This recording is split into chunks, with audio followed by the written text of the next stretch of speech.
You're listening to the DJ Doran Show, a Doran Omni Media production. Warning, the DJ Doran Show contains adult language, mature content, cerebral debate, and thought-provoking conversation. Listener discretion is advised. Call 312-235-2281 to be a part of the discussion. That's 312-235-2281. And now, Chicago's perspicacious host of your sane radio obsession, DJ Doran. All right, well, we're here, and we are now recording another episode of the DJ Doran Show. Oop. And I'm here with Rachel Villa, my sometimes co-host, cohort, and compatriot. And today's show is going to be real fun, Rachel. We're going to be talking about horror movies and the genre of horror movies and all the different types of horror movies and my favorite ones. And we've got some really cool sound clips that we're going to play too and hopefully make it fun. So anyway, what do you like horror movies? I love horror movies. Me too. I love horror movies. I like to be scared. I pull the blanket up and I cover my eyes sometimes, or sometimes I'll cover my ears, but I can't stop watching. Do you do that? No. I'm curious though. So that's your aim, to be scared, or to see something that you just oh man, I really dig this kind of movie. I don't know. I think I like being scared. I don't know why. I don't know. That's a good question. Right? Because why would you scare yourself? Well, some people are just like the thrill. I mean, exactly. Roller coasters scare a lot of people, but they still go on because it's a thrill. You know what I mean? I wonder. But anyway, I love to watch them. So what's your favorite? What's your favorite genre? My favorite genre is definitely haunted houses. I fucking love haunted houses. Oh, did you see that haunted on the house on Hill House or whatever the heck it was I know called. you're talking about. You told me about this. No, we talked about this last time. I haven't watched it because I was like halfway through the season before I stopped having Netflix. So. Oh, got it. I love it. There was a good show. The ending was But to me, I love classic monster movies. Like I love The Wolfman, Dracula, Frankenstein, The Mummy, maybe, but Mummy doesn't scare me, but Dracula scared me, and I like the classic one. So I like the one with Bela Lugosi. Even black and white, it just was creepy. And Renfield, you know how Renfield laughed like that. So and I don't know, Bela Lugosi just delivered those lines so well. What's his name? They did a movie, Ed Wood, with Johnny Depp, and it had Bela Lugosi in it. Do you remember that? John what the heck is his name? I have to look at it, but anyway, that was a really sad ending to his life, and he was such a great Dracula. I don't think any other Dracula comes close when it comes to being subtly scary. He wasn't like vicious blood hanging off your teeth. He was just creepy, scary, and you knew that he was Dracula. You know what I mean? As a matter of fact, I think I have a clip of him, so hold on one second. Let's see. Let's start it off with this. I am Dracula.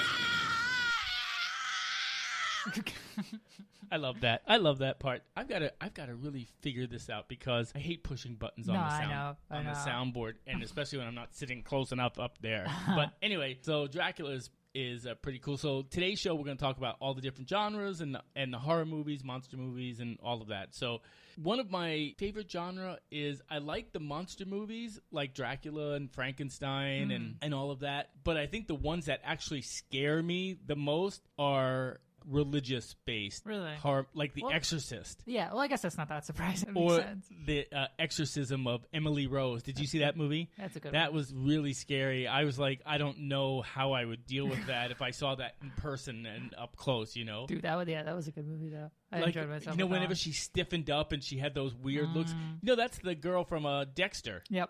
And so she was creepy.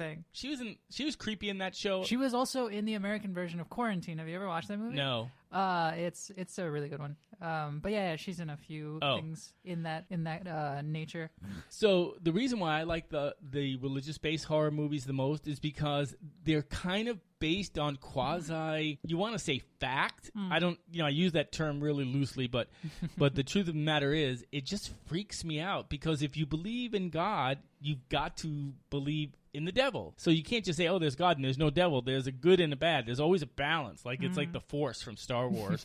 There's the Jedi and the Sith. There's always a balance. And so like with The Exorcist, The Exorcist was made like in 1976, I think, right? Something like that. Yeah. So I was a teenager, and we went to see that, and I remember standing in line, and my aunt had to take us because they wouldn't let anybody under 18 in without a parent, and people were fainting and all that sort of stuff. Ah, that's crazy. It was true, and for the time, it was really graphic. Yeah, really. Like, there were some scenes in there that were really graphic. That's so wild. this is how you know a good movie. I think you know a good movie, right? It holds up over time. Yeah. So it was made, 35 years ago, maybe 40 years ago. There you go. Yeah, 40 years ago, right? 40 years ago, and yet if I watch it at home by myself, I have to turn all the lights on. It's still scary. It's still scary. I know it's like, the special effects are, whatever. It's just the music, the fog, Linda Blair, the priests, and everything. It's just really a scary movie. So those are my favorite kind of movies. But I have an eclectic taste, so I like those to be scared. I like Godzilla movies, like the Saturday. Like I grew up watching Godzilla on the Saturday. I still like the Godzilla movies, and then I like the monster movies, like a good Dracula movie. Yeah. I look at these slasher movies like Friday the 13th and all that. They don't really scare me because I'm like, okay, they're stupid teenagers. They're out in the cabin by a lake. They're doing stupid things or whatever. And then they always fall. Like, they always, like, when they run, they always fall. Or, it's like, hey, I'm going to split off from the group and I'm going to go into the dark garage by myself with a match. When two of their friends just got brutally murdered. All right. The first thing I would do is I'd get to the fucking car. I would get to the car and I would be out of there with the bright lights going at full speed. And if I saw Jason or anybody in the road, they would be road pizza. And that's the other thing, too. They drive out and then they see the bad guy standing in the road and then they stop. Yeah. I'd be like, fuck you. Fuck you. I'd rather be safe in jail, than stop. And even with, like, the monster movies, why do you go to these places? Like, what makes people think, like, I wouldn't go into Dracula's castle. I don't care. I would be like, here's a slingshot. I'm sending you your papers to sign for, the castle that he's buying in England. Yeah. No, I wouldn't go there. I wouldn't live there. Nothing. And, with the Wolfman, they inevitably, you see them starting to change, right? You see the guy starting to change on the Wolfman, and they stand there and they just watch the whole thing. I'd be like, the minute I saw nails starting to come out of their fingers, I'd be like, okay, I'm out of here. I would turn around and run full power. And if I had a car, I'd get in the car and I would drive full power because I don't care what kind of Wolfman you are. You cannot run faster than a car. True. But you ever notice that? Like in The Howling, right? I saw that movie. The werewolves turn and the guy's just standing there watching him turn. I would be like, okay, as soon as he finishes going through this painful transformation, he's going to kill me. And it's not going to be an easy death. He is going to rip my flesh off, and I'm going to see it for a brief period before I end up going to the other side. So I would leave. Or you ever see these movies where they run out of the cabin super fast? The car is right there, but they decide that they're going to run in the woods instead. Mm-hmm. And then they run in the woods. Okay, you're running in the woods. I would have so much adrenaline. I would be sprinting like Bambi in a forest fire, right? I'd be sprinting. But they always have to turn around and look behind them, and then they fall. I watched this one horror movie one time, and this girl, all she did was scream. I was screaming at the TV. I'm like, stop screaming and run. Stop screaming and run. And that's the funny thing. Isn't that like half of the fun? where especially watching bad horror movies, which I do enjoy on occasion. Oh, me too. It's just the flaws in trying to understand what is going through these people's heads. It's just like really, really funny because I'm like, you can easily write a good story out of this, but you didn't, and it's pretty funny. Do you know how many times in the middle of the movie theater I couldn't help myself and I yell at the screen, "You moron!" You've done that? I've done that. Oh my and God. then Joe's like, "Shut up. We're in the movie theater." I'm like, "Everybody, she should be running." I don't, and I get all bent out of shape, and then he reminds me that it's just a movie. That's how worked up I get. Yeah. Since you were talking about slasher movies, that new Black Christmas trailer just came out because Black Christmas is a slasher movie from the 70s. Mm-hmm. I enjoyed it pretty well. Like I dug it. The main actress, oh crap, I can't remember her name, but I've seen her in a bunch of other things, and I liked her. And I'm like, cool, this is a good movie. They're doing a remake of that, and I'm thinking to myself, why? Like, I understand you can take the premise of something, like psychotic killer inside of a sorority house. That's fine, and then you can use the name to sell the movie. But I mean, the premise is super simple. You don't need to remake a movie like that. It's not that different. You know what I mean? You can make it in any type of scenario, and it still would be fine. Like, you can make a decent movie out of it, but because I know it's a remake, it's probably going to be shit. I sometimes like to watch silly horror movies because then I just add my own dialogue to it. Oh my God. But when I go to a horror movie, I want to be scared. Yeah? I don't want to be grossed out. You know what I mean? I want to be scared.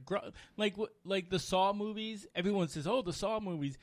They're not scary to me. They're suspenseful. They're suspenseful, yeah. There are tons of like tension and and those are okay. But normally when I go to those movies, I get so stressed out because I'm like, "You moron! Don't go in there. Don't do that, or don't do this, or like, come on."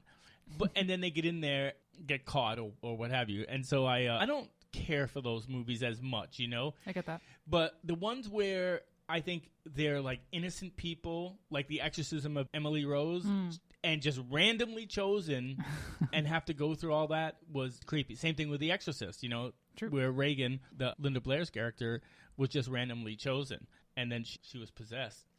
Mm-hmm. But I think that there's something to be said. I think that when I went to the movies when I was younger, they really tried to stimulate your imagination. Sure. So they didn't have to show you everything because your imagination was active. Now it's like, we're going to show you every detail of everything. Oh, hold on. Before you do the old... Don't pound on the table. Don't pound on the table. But also, before you do the old man rant about millennials and movies these days, let me tell you something real quick.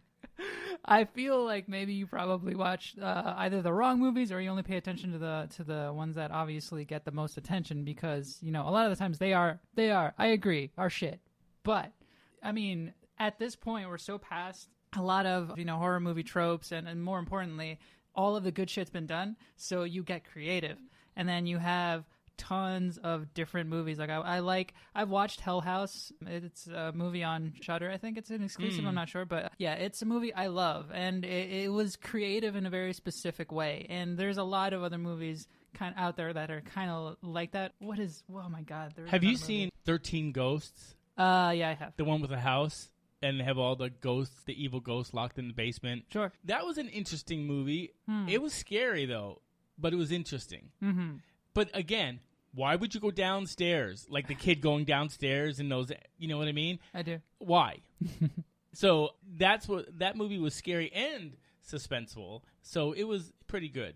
But, that's the other thing too. With some horror movies, once you know the plot twist, then it doesn't become scary. It's like it's a one-time watch. We were just talking about this the other day, that Bruce Willis movie, The Sixth Sense. Yeah. Once you know the twist at the end, that they're both dead, then it's like, I've not watched it again because for what? True. I now know what the twist is. It just doesn't appeal to me. But Dracula, the Wolfman. Did you see the new Wolfman with Benicio del Toro? I did not. You should watch it. It's pretty good. And Anthony Hopkins is in it. Got panned. It didn't do so well at the box office, so they didn't continue. But I thought it was really good. So there's one scene where he's turning into a werewolf a few times, and they think he's psychotic, right? They think he's psychotic. So they wheel him into this auditorium of doctors, like at a surgery theater back in the 1800s. Sure.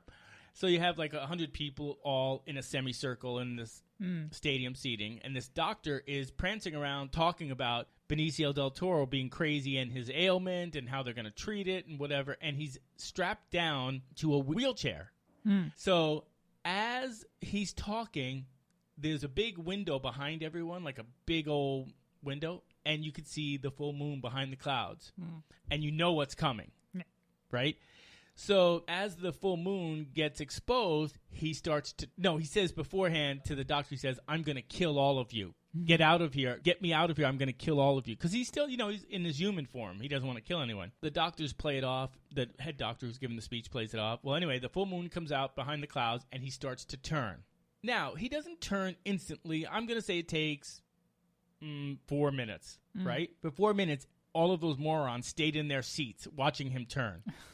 I would have been, the minute I saw him, starting to turn into something that wasn't human, I'd get up from my seat and I'd bolt for the door. So what do? They wait. He turns, does something to the door, smashes it, so now it can't be opened, and then he kills every single one of them. Horror movie logic, man. Horror movie logic. It was awesome. It was very awesome. But, I mean, to me, I don't know. I always think to myself, if I'm ever in that situation, would I be paralyzed by fear? Would I be paralyzed by curiosity, or would I be energized for self-preservation? Who knows? I don't know. I'm telling you that I got to tell you this funny story. When I was a kid, I was really young. I'm going to say 5 or 6. We lived in the suburb of New York City called Elmont, New York. And one day, I don't know, for whatever reason, I don't even remember. I remember the incident, but I don't remember what led up to the incident. I went down in the basement. And when I went down in the basement of our house to get a toy or something like that, I got on the stairs. And when I got on the stairs, I was so afraid. I swore there was something down there staring at me. And so I scared myself so bad that I froze on the stairs, and I could not move, and I couldn't scream or anything. I was stuck there. And then when I finally was able to force myself to move, my legs were like 500-pound weights each stair, and it was so bad. I got up to the top of the stairs, and I looked back behind me, and I knew there was a werewolf or something down there just staring at me. Now, here's the funny part about that story. 50 years later, because I'm 59 now. 50 years later, we're living in a house in Indianapolis, and that itself was a nightmare. But we're living in a house in Indianapolis, and we had a full unfinished basement. And so I had another podcast back then, much like this one, and I made the basement into the studio, a room in the basement in the studio, and the room was at the far end of the basement. So when I was done one day, I'm like, I'm just going to stay here and I'm just going to do some work. Well, the podcast was like at the end of the afternoon. I got involved in working, and then I look out the basement windows, which were, are smaller than normal windows, and it's pitch black. So I'm like, okay, no big deal. I shut the light off, and as I walk through the long part of the basement, I swear there's something looking at me. And I go up the stairs. I get halfway up the stairs, and I turn around, and I swear there's something. I'm getting goosebumps just remembering it. And I swear there's something down there. I ran up to the top of the stairs, and I got into the kitchen where there was some light. And I was like, what the fuck is wrong with you? And I think I just have that gene where I can scare myself with my imagination. So that's why I think I like horror movies, too, because, I want to go there and be scared. That's part of what the experience is I want to go there to be scared, because I think in real life that, I kind of say, that's not real. I don't worry that there are werewolves in Lakeshore Park, But still, I don't know. If I was out there at 3 a.m. on a foggy night, it might be a little bit scary. But anyway, digressing. So those are my two favorite genres. I think classic monster movies and classic monsters are my favorite, and religious-based exorcisms, demon possession, stuff like that. Those scare me, I think because in my mind, especially the religious movies, I believe there's a kernel of truth to that, and, you don't know, so in the absence of absolute truth, you question, and so I think that's what kind of scares me about those. And plus, I also had a really legitimate experience, scary experience. And years ago when I was in the Air Force, a friend of mine who was into drugs, I think I told you the story. Did I tell you the story? You told me this. Yeah.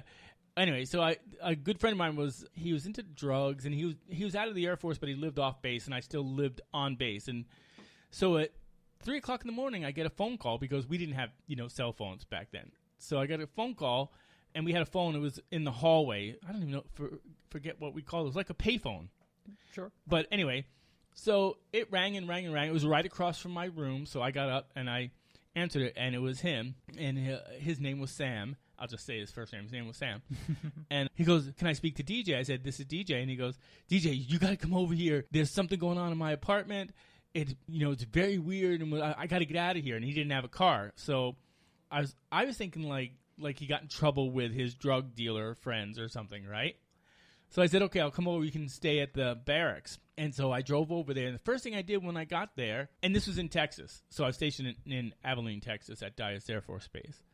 The first thing I did was I opened up the door. I was like, "Dude, shut the fucking air conditioner off. It's freezing in here." He told me the air conditioning was not even on. And I went over to the thermostat, and it was indeed not on. So it was freezing in there. And then I'm like, "What's going on?" And he was telling me he heard voices, and he thinks that there's someone watching him. And I look over on the couch, and what do you think I saw? I don't know. A Ouija board. And I hate those things. Right?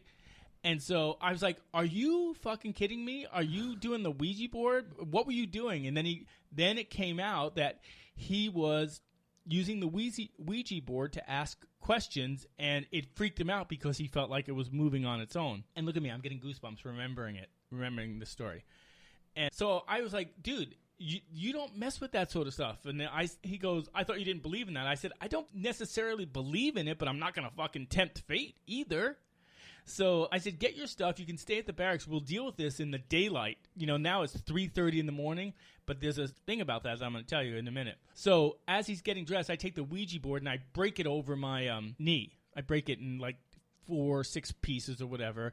And as we're walking out, I threw it in a dumpster. Mm-hmm. And so we go to the barracks. Everything is fine. Everything is good. So the next day, we go back to his apartment. And he's like, "Somebody must have been in here because this stuff was moved around and this is blah, blah, blah." I was like, "Dude, you need to get some sage or something and do something with your apartment." Long story short, he never had another experience like that I'm aware of in that apartment. But I think it scared him. I think he was legitimately scared. Right? And he was a big guy, too. So I don't mess with that. And every time I see some friends, occasionally they have a Ouija board, and it's like a board game to them, like Monopoly. Sure. I'm like, I have no interest whatsoever at all. And we stayed at a relative's house, and I went in the basement, and in the basement they had these metal shelves, and they had like Monopoly and Candyland and everything, and right there was a Ouija board in the box. I didn't even tell them. I just took it, I broke it, and I threw it away. It's like, I don't even want to deal with that. So anyway, years later, when people started having computers and things like that, I was Googling, or at the time, I forget what it was, so whatever search engine. And it turns out that 3 o'clock or 3:30 in the morning is like the hour of the devil or something. That's when, they all come out. Sorry, I hit that. I'm Italian. I'm talking with my hands. And so that freaked me out even more. So anyway, that's my little story. That's why I said, I don't always believe that, but there's just a kernel of, is it true, that makes it scary. And because it could be slightly true, it's scary. Vampires, I don't know if they're real. I don't know. Who knows? Have you ever watched that show Supernatural? Yeah. Well, first of all, those guys are super hot. Agreed. Are you a Dean or what's the other one? Sam. You're a Sam person. You are. Am I personality or that I like? That you like. That I like? Oh, yeah, probably Sam. Of course you would. I'm a Dean guy with a deep voice, With all the classic rock. With all the classic rock and the work boots and everything. Yep. He'd be my jam. He could possess me anytime. Nice. This is the last year of that show. But anyway, the point is like the funny part about that show, which is kind of sometimes silly and campy, but the point of it is that there's, everybody lives their regular life, but outside of that, there's a whole subculture of all this stuff going on, right? And that's what I always think about with religious-based horror movies is that, we may be living our life, working our jobs and doing everything, but there could be like this whole subculture that you're unaware of, and that's what's scary to me anyway. It's probably not going to be in the cards that I'm going to see Godzilla coming out of Lake Michigan or that I'm going to see Dracula or a werewolf. And by the way, I just want to point out that fucking Twilight ruined vampires for me with their, their twinkly things when they get in the sun. I like the Christopher Lee, Bela Lugosi, even Gary Oldman vampires, where they have no soul. They don't care. But they are classic and classy. You know what I mean? So not this, oh, look, I have teen angst vampire shit, and, I'm going to turn into, like, little crystal diamonds and glow. Look at me glow. Not so much scary about that. Nothing scary about that. Although, it probably was great for Robert Pattinson's career. Probably everybody in that movie's career. Yes. It's, like, massively popular. Yeah. But, I guess the other thing about horror movies is I think it's cool to be scared if you're... I don't know if I'd watch horror movies by myself, but it's kind of cool to be cuddling on the couch with Joe watching those movies. Because normally I grab like a fistful of his thick hair, and he's like, ow, you're hurting me, and during those things. But it's nice to have that, to watch that. And he's like, you're such a big baby. You think you're such a tough guy. And I cover my eyes with the blankets. Sometimes, not all the time. I will cover my eyes and my ears because I don't want to hear, what's going on behind the scenes. Scary shit. I know. But they, do you go to horror movies in the movie theater or do you watch them at home? Both. So I like to go to the movies, but it's a hit or miss with horror movies. You know what I mean? I do. So it's like I've seen the first Halloween in the movie theater, not any of the others. Oh, okay. That makes sense. Because afterwards, I'm like, okay, after the 8th one, I was sort of like, okay, But if they remake a horror movie, like if they remade a Dracula, like they did with Bram Stoker's Dracula, and that movie was good. Joe likes Keanu Reeves, so he thought he was good as Jonathan Harker. I thought he had no personality, so it didn't appeal to me. I get that. But I thought Gary Oldman was awesome. I really thought Gary Oldman was awesome. The Wolfman, I thought Benicio del Toro did a great job. It was true to the book and the legend. I don't know why it didn't do good in the movie theater, though. That's kind of weird. I didn't even hear about it until he told me. Yeah. Oh, you have to watch it. Yeah. If you like it. If you like that sort of stuff. They haven't remade Frankenstein yet. Like a good one. They did one with Robert De Niro that I thought was stupid. And they've done a couple other smaller ones. Like, did you see The Mummy with Tom Cruise? No. Don't. It's horrible. I'll be fine without watching that movie. Yeah. I don't like him as an actor, number one. And the premise of the movie was not even scary. It just wasn't scary. The special effects I heard were really good. But I don't go there for that. I like the scary part. Like, and the thing is, it's like now in the modern times, they have, the Mummy in New York, but the Mummy should be in Egypt. And that's why, like, in the 30s, I would like to see them make a classic monster movie in the era that I think it shines the best. Like Dracula should be late 1800s. Yes, the late 1800s. Because I've read the book. I don't think I've ever watched a lot of Dracula. I may have watched one, and I don't remember. Oh, I think that would be my favorite thing is if they did the classic monsters, in the era. Like the Wolfman. I saw American Werewolf in London. It was fun. I enjoyed it, but it's not a Wolfman movie, And plus, he turned into a glorified dog. So I don't like that. I want to see werewolves, you know what I mean? I mean, yeah, sure. I never had an interest for it, but no, I want to see a werewolf that looks like a man and a half wolf, not a man that turns into a dog. So, anyway, I know DC is trying to relaunch the classic horror characters. Like they did The Mummy with Tom Cruise, and they fucked that up. The Wolfman was pretty good. They haven't done a Dracula yet, but I hope they do. I hope somebody does it. Just like I hope my computer I hope my computer comes alive. I've been like typing in the password for the last 5 minutes because I want to. There it goes. Want to make sure that the studio is up. So on that note, we're going to take a little bit of a break, and when we come back, we're going to continue talking about horror movies, what we like, what is going on, and I want to talk about a couple of new ones that are coming up, like It Part 2. Which I watched. You did? Yeah, it came out this weekend, dude. Oh, my God. Okay, we're going to have to do a review, but don't say anything right now. And I heard one very horrible review. Yeah, I've heard that too. So I'd be interested to see what you say. So you guys don't go away. We'll be right back. You're listening to the DJ Doran Show and Rachel. All right, we'll be right back. You're listening to the DJ Doran Show. Don't go away. We'll be right back.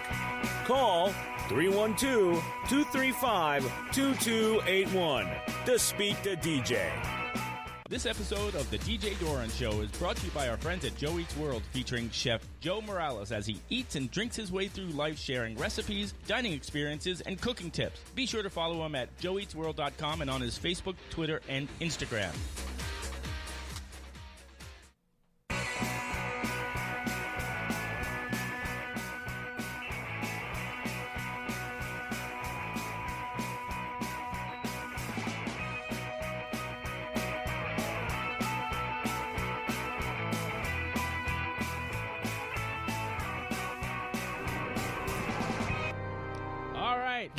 Well, that was a sharp rejoiner. So, I have that cool music in the background again, and anyway, you can hear that organ music. Hear it? I hear it. Okay, so this show is about horror movies and horror movie genres that we like. So we're talking about that, and we are going to now talk about It Part 2.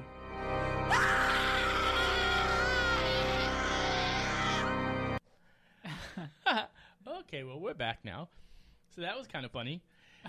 I don't know. We're still futzing around with some of the features and the soundboard and everything. Sound effects are fun. Okay, so I liked the first It, right, by Stephen King, but Stephen King notoriously has a reputation for fucking up the endings of his movies and books. Like they feel rushed. Like, oh my God, I just rushed in and finished this book. Well, hold on. To be fair, I don't think Stephen King directed or wrote the movies. Did he? I'm pretty sure he obviously didn't. What I'm saying is that his books have horrible endings. Yeah, I've heard that. And, he's still a creative consultant. Like, he did, have some input into this movie, this iteration of the movie. Mm-hmm. But, like, when I read it, the whole book, I was scared. Yeah? The ending turned out to be a time-dimensional monster from outer space. Yeah. And I was like, a big spider at the end, or actually in the movie, the other movie before this, the creature looked like a crab. And all I kept thinking of was throw butter at it. Oh my God. But that's really funny. This first movie was with the kids. Yeah. Was creepy. Yeah, it was. I agree. It was very creepy. And so I heard through one friend of mine that he did not like the second part. And so Joe heard that, and Joe's like, well, I don't know if I want to go see it now. And I was like, we have to go see it. We saw the first one. We have to see how it ends. Plus, I heard that Bill Hader did a great job. Yeah. And what was the girl's name? Oh, crap. Oh, my God. Beverly. Well, that's the character's name. Well, Jessica Chastain. Yeah, there you go. I is couldn't remember the actress's Beverly. name. Yeah. But I heard those two did a really great job. But so go ahead and tell me what, without telling me the specifics. Okay. Tell me what you thought of it. Well, I can say straight off, because I hear a lot of people talking about Bill Hader in this movie, and I'm like, cool, yes, he's a good actor, and yes, thank you for the recognition of his talent. But I mean, like, he's done better work. Not that he was bad in this, but he did a good job. He's done great jobs though in other movies. So like, go watch his other stuff if you liked him in this. I mean, he was good. He was funny. He was on point because he plays Richie, who's the comedian. The comedian of the So he did a very good job. But anyway, yeah, the movie It's not as good as the first. I can tell you that much right now. Oh, man. I'm not saying that it's bad, but I'm saying it's not as good as the first. Obviously, not as good as the first. Any story, the beginning of the story is always more exciting than the ending. Obviously, because the ending is meant for closure, not for excitement. You know what I mean? I guess that's true. So so in the first movie, what I enjoyed about it was I love when directors and movies and horror movies especially fuck around with sound. Mm-hmm. There were so many times in the first one where they just like put the fucking sound levels all the way up to 10, and I loved that. And a lot of different interesting effects. In the second one, it felt a little bit repetitious. And more importantly, there like the fucking around with sound, it didn't happen as much. But I will say it definitely outdid itself in the scares because, you know, when you're used to a lot of like the mainstream horror movies that are coming out, this one definitely stands out as well as the first one does with the scares. The scares are solid, man, because there's some real creepy moments. There's some really fucking cool building up moments, and there's some like they're not all jump scares, and they did a good job with that. Aside from all of that, though. I understand they were trying to follow as closely to the book as possible, and I heard that it did. And it's like, okay, cool, I credit them for that. But damn, dude, the middle part of the movie was just dragging on because at one point it follows each character as they're doing something in the town. And oh my God, man, like by the fourth character we got to, I'm like, all right, cool, can we just get past this part? And I understand it's in the book, and I understand, you know, they have to do it, but it's just like, shit, man. Well, I heard it was long. Like, the movie was long. It was long, but that could be the editing part, not the... Well, I mean, it's all controlled by the people who, like, the producers. I mean, they're the ones who put on the show, so they get to have a say in what gets edited. Okay, so it's still seeable. I would recommend it. I would recommend watching it, especially. Well, I'd have to go see it because I can't just watch one and not the second one, for God's sake. Yeah, I'm definitely not going to tell you to not watch the second one. No, definitely go for it. Yeah, it's a solid movie. I don't have any real problems with it. It was just it dragged on a little bit. Obviously, if you've seen the first, TV movie and if you've read the book, then you know how it ends. So yes. it's not that wild. Yeah, it's not a surprise. The creativity comes in whenever each character, and you'll understand what I mean, when we start following each character in the middle, like I was saying, with each little scare and each little haunting, like that's some cool stuff. The beginning, I have a huge fucking problem with the beginning. Like the beginning starts off with like a bunch of gay bashing shit, and I'm like, I was really annoyed because obviously gay people at a carnival, then the town kids are like, let's go fucking beat them up because they're gay, and it's just like, dude, come on. That seems like a little pandering, like, oh, that's like a little bit, man. Because it's nowadays, let's just take right. Let's just take the gays and throw them in the movie and make it about persecuting them. Exactly. And it was just really, really just forced, man. And more importantly, they just start walking down the street, like the couple. They start walking down the street in the dark, a good like fucking 1,000 feet away from the carnival, and then that's where they get jumped. And I'm like, all right, how did you even fucking get there? Do you not have a car? And if you don't, then maybe, hail a taxi. You have an app on your phone because it's modern day now. Fuck, man. You know where you live. That sort of seems like it, like, let me insert this because it's, right? It's in the news currently. Yeah, it felt that way. And I was just like uncomfortable. I'm like, this doesn't have to be here, and I don't want to watch this. But that's just as a warning in the beginning. It's just like it's annoying to watch, and it's unnecessarily put in there. So that's what I often say about horror movies is sometimes less is more. Yes. You don't have to show everything. You don't have to beat the audience up over the head with every detail of the thing. That's what I'm telling you. Movies when I was a kid really focused on your imagination. Like it's scary. They didn't tell you it's scary, but you know that's scary. And believe me, your human imagination is a lot scarier than anything a movie can put out there. All right, well, I'm going to go see it. Yeah. I'll have to probably bribe Joe with alcohol or something to get him to go because he sees one bad review like our friend. Oh, my goodness. And he's like, no. He doesn't even like going to the movie theaters because of the people and I get that. The crowds. So when he gets something like that, it tips him over the edge. Makes you know sense. what I mean? Well, yeah, I would recommend watching it. It has some good violent parts. It has we a all lot of like some good violent parts. Oh, fuck yeah, it's a horror movie, man. You got a lot of solid Pennywise moments. Really, really good stuff. Yeah, some of the previews look really creepy. Dude, yeah, they did, and it really pays off. Does in the movie. end tie it off? Did you feel satisfied at the end of the movie? Yeah, and mostly because that's just how the book ended, and and so it's not, it's not there's no cliffhanger or anything, Right. and it's not like this happened and they didn't tie that end. It's like, of course they did, because they followed the book, and really it's only a fairly linear story. There's no side stories or anything going on. So really like the book. Have you ever? Let's shift gears here. Have you ever read a book, another one of Stephen King's book that I liked? The book was really, really good, but the television movie sucked. Salem's Lot.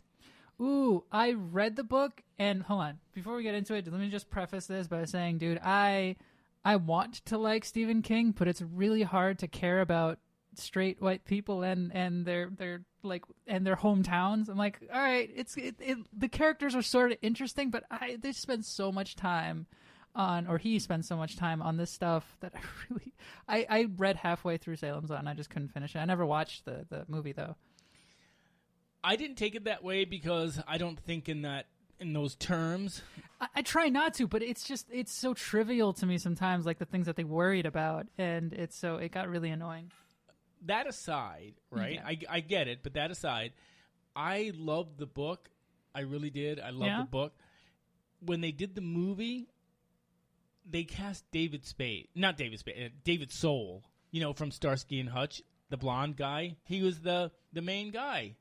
Well, I don't know the actor very well, so I don't know. So when they did that, I was like, okay, that's not the character in the book, and I was really upset by that, and I thought it changed the quality of the show.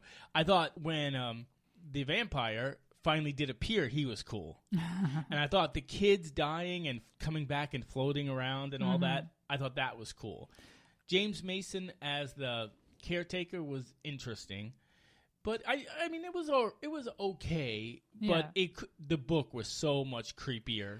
I agree. The book was actually pretty creepy. From what I read of it, I didn't get to I was just getting to like the juicier parts of it, and I really couldn't take it anymore. I didn't like the main character. I didn't like the side characters, and I didn't really enjoy reading about their personality and Have you their ever been to perspective. Maine? I've lived on the Northeast, so yeah. I mean, Okay, I've been Maine through it. is like you don't see too many black people, or unless you go to Ogunquit, which is really a gay, like along the coast of the cities. But in these rural towns, they're like, they talk like New Englanders. They're very hard and. Well, no, I know, dude. I know. I'm from New England. I know. Yeah, so like you would stick out like a sore thumb. I know. You'd be the first one killed. Like if a vampire came in, they were like, "Oh, which one of these doesn't fit?" No shit. Let's go to that one. Let's go get her. Oh my god. So shit. That's why I'm in fucking Chicago. Well, that's why. Like you would be in that horror. You would be the character in the horror movie, a red shirt from Star Trek. Yes. Hey, we're watching this movie, and there's Mr. and Mrs. Smith, and their 2.5 kids, and then there's Rachel. But that's why it's hard to Rachel's going to be sacrificed first thing. Oh my She's God. disposable. We got to keep everything, white. But that's my point, though. Like that's why it's so hard to relate. And so I get that. I totally understand it, but I Yeah. don't think that way. So my view Obviously. is that I look at the story. I know. And the character, their ethnicity, their sexuality, their gender doesn't really bother me. That's not the part that I focus on, because if you took Mr. White Boy and made him Mr. Black Boy or Mr. Transgender Girl, it would be the same for me, the same effect. I get that, but I mean, any main character is always changed. Like their perspective changes by who they are. Well, obviously. I agree. The other thing too is you relate. Like for me, as a cis male white There you go. person, did I say that right? Yes. I relate to those people because I'm like, I am those people. Exactly. So if you don't see yourself represented in the storyline, then you lose that relatability. I can kind of see that now that you mention it. It's a little detaching. It's detaching. So now you're looking from the outside. Yeah, and if I'm looking from the outside in, then you know these characters have to be fairly compelling. And well, how do you connect with them if you're not represented? The whole small town feel, I understand that. I mean, I'm from Jersey, so we kind of stack each other on top of each other. I mean, we're very closely packed, but I do understand it to a certain extent. Mike from It, he's African American, so? but he's African American in that main town, right? Yeah. So nothing in the dialogue ever really, especially in the second movie, ever really paid attention to that at all. And that was fine. I didn't really care. Nobody else cared. There weren't any, let's go kill the black guy kind of thing going on. And neither were anything related to race. I didn't have to listen to them talk about the relationships with people outside or other things like that. You know what I mean? Like, it isn't about that. It's about the clown and these kids surviving them, or it. And it wasn't, it didn't pertain to the story, and it didn't take away from it either. And I'm like, okay, cool. It was pretty irrelevant, and I liked that. Whenever I read Stephen King, though, it's very prevalent, if that makes any sense. I think I'm good. I've read a lot of his books, and they always take place in Maine. Obviously, yeah. Yeah, because I'm trying to think now. I'm trying to think of any story where he has a more diverse cast of characters. And that's the thing, though. I mean, sometimes diversity, and like this pertains to talking about horror movies. Even diversity in your art doesn't mean that it inherently it will make those people feel included. I mean, honestly, yes, I agree with you. I'm all about people inside of a story, and it matters and everything. But, I mean, when you watch horror movies, and if you're female and you're watching these things, and I'm like, okay, cool, there are female in the leads of almost all of these movies, but, I mean, I don't feel represented. First of all, they're usually have money, they're usually super skinny, and for some reason, they're always screaming and running away or talking about a guy, or both. They're not really doing anything except just falling and tripping and getting naked. All you have to do is look to Shelley Duvall in The Shining. Exactly. Her whole role was just screaming. Right. That's all she did was scream. Or actually, if you look at even classic horror movies, the female victim is always screaming. Yeah. And it kind of sounds like this.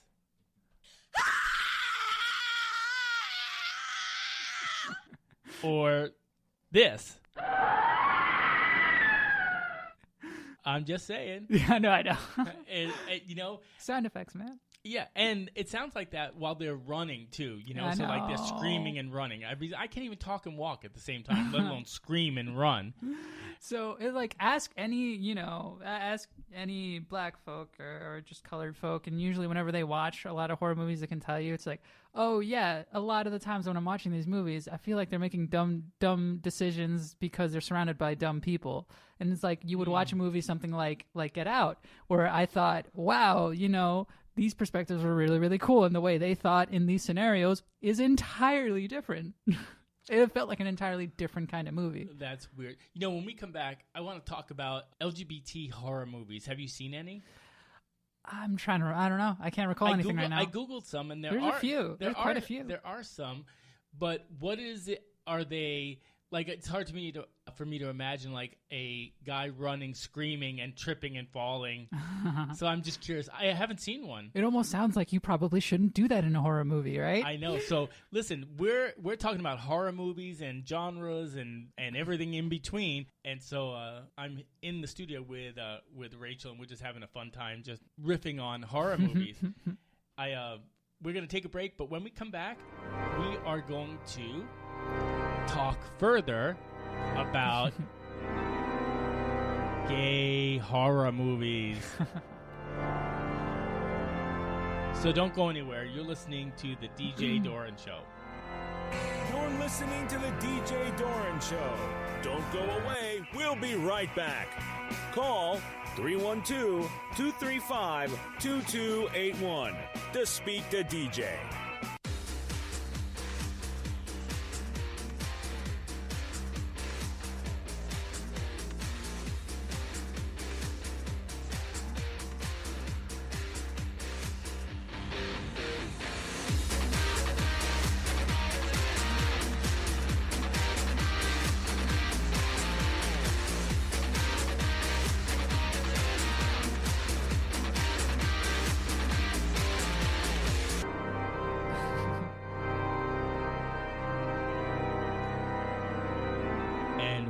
back.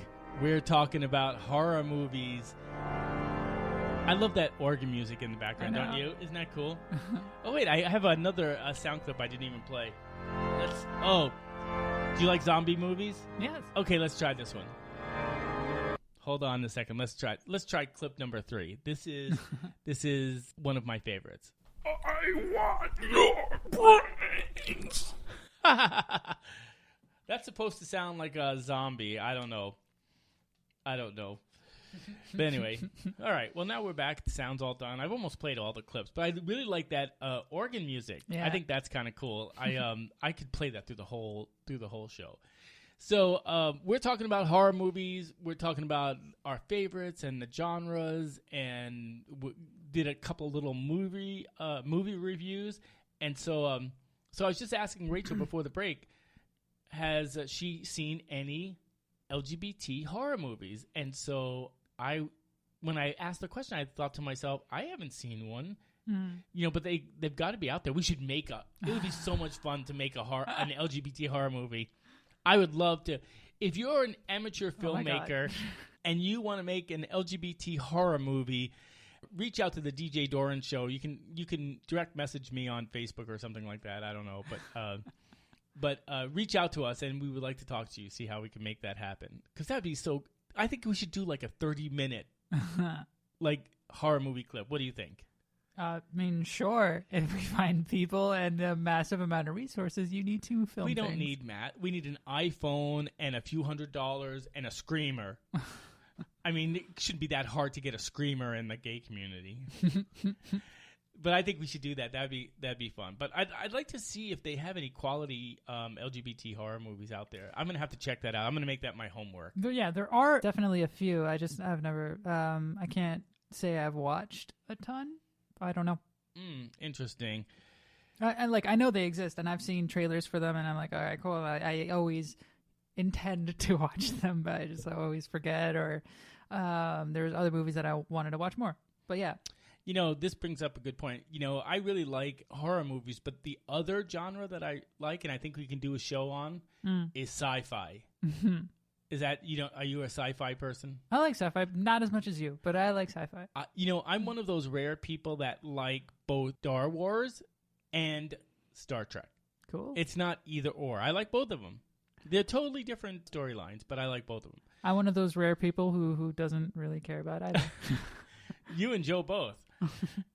But I've watched like all the Star Wars movies about 8 times each.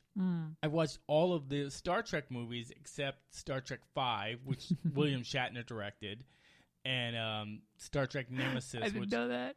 Which sucks. Yes, it was horrible. It was horrible. That was horrible. But my favorite Star Trek movie is The Wrath of Khan, The Search for Spock, and Voyage Home, the one about the whales. I like those. Cool. So anyway, and that's what the old cast like. They call it the TOS. You know what TOS? No. The original series. God, you're such not a Trekker. No, I've told you this. It's unbelievable. I can't even talk to you about it right now. Then don't. It's seriously. I don't even know who you are right now. But I have never claimed to enjoy Star Trek or have ever talked about it to you. I know, and that's a problem. That you need to see someone. I watched a couple episodes. I enjoy it. We're going to send you to Starfleet therapy. Oh my god. Oh, so listen, as we're coming to the end of our show, it was fun, and we got to learn a little bit about some of the classics. I wanna play this one more time before we go because it's my favorite. So listen here. I am Dracula.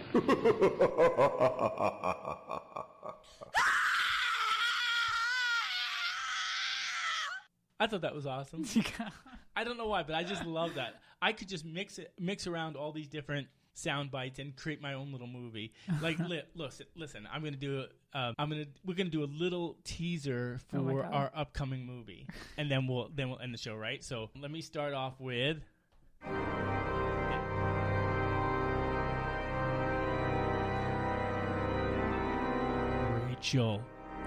Rachel was walking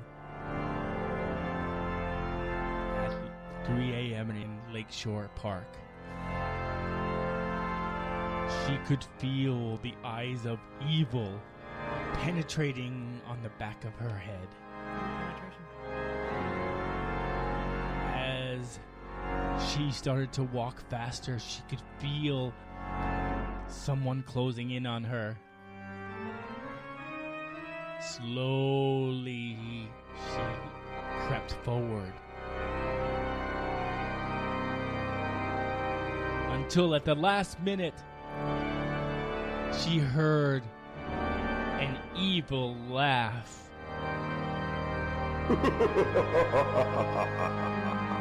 As she turned around, there was a cloaked figure standing there with red glowing eyes. He uttered a few words that sent chills up and down her spine. I am Dracula. Rachel stood there in frozen fear.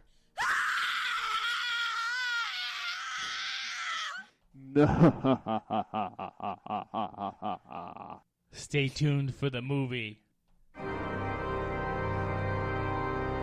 Produced and directed by DJ Doran of The DJ Doran Show of KWIR Media, here located in Chicago. I could do a trailer so easy. I thought that was awesome. Round of applause. I don't have any applause sound bites on here. Anyway, that's our show for today. I hope you had as much fun as we did talking about horror movies. Be sure to follow us on Spreaker, Stitcher, SoundCloud, iTunes. No, not iTunes anymore. It's Apple Podcasts, Google Podcasts, and Spotify even. So you can follow the DJ Doran Show. And so we try and create one new show each week. And we'll announce on Facebook what our next topic's going to be. But be sure to like our page on Facebook. That'd be nice. You know, you can follow us on Twitter at DJ Doran Show and on Instagram as well at the DJ Doran Show. So until then, have a wonderful evening, and we will see you next time. Bye-bye. Bye.